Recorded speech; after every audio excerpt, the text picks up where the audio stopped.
dyan.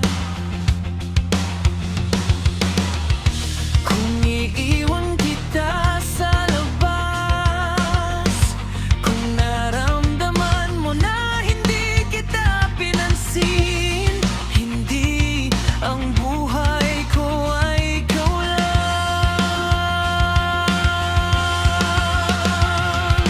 Kaya ilagay ang iyong pinakamahusay na damit at ibalot ang iyong sarili sa mga bisig ng isang tao.